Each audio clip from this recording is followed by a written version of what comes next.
So the project we're working on is a collaboration between the MFA and MIT, where we're studying their collection of historic musical instruments, which is close to 1,500 instruments. So these instruments are often never played because they might be too fragile. The kind of MFA is responsible for preserving the instruments. So we're using a combination of CT scanning and vibration and acoustic measurements and simulations to reproduce digital and physical copies of these instruments, and using those to study the instruments and then make playable models for musicians and the general public to engage with. We are hoping to look at this in an archaeological way. Basically, we want to look into the cultures that were involved in the production of these musical instruments.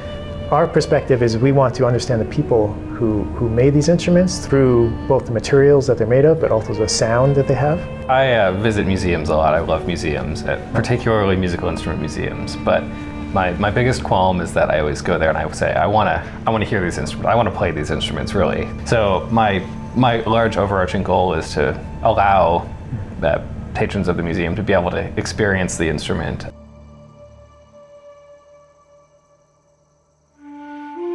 I think there's several things we can accomplish with this project. The first is just better understanding the instruments in the collection. That's one of my responsibilities as the curator, is to research them, to study them, to understand them. Second, though, I think there's so many opportunities for outreach and engagement and activation of the instruments through these playable replicas and through creating these digital synthesis models. This collection has been here for 100 years, has been studied by many people. But because of this new technology, we're still learning new things. And I think it shows how powerful it can be when art and science come together to create new understandings and to help us really reactivate these instruments in exciting ways. We replicate the instruments using CT. The CT scanner is ideal for this because we get the external and internal dimensions. The internal dimensions are especially important for how it sounds. The external is for obviously how it looks. After scanning it, we get a mesh file of it that can then be 3D printed. We can 3D print that and then make from that plaster molds and then cast into that using slip. And that's how we're making at least the clay instruments. The clay instruments then have the perfect external dimensions and internal dimensions, which is what we're after.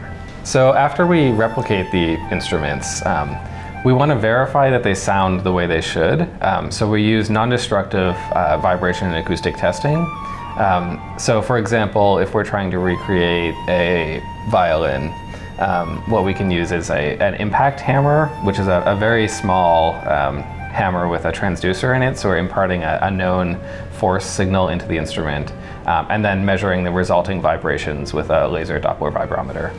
They're both visually beautiful and striking objects, but they are meant to be heard.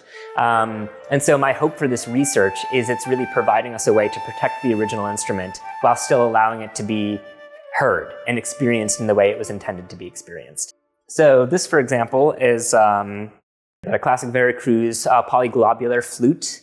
Really interesting internal makeup. So there are 3 resonance chambers, there are 3 tone holes, and the head is hollow, but is actually not connected to the body of the instrument. So they are really intentionally making these decisions. And I can show you what this sounds like.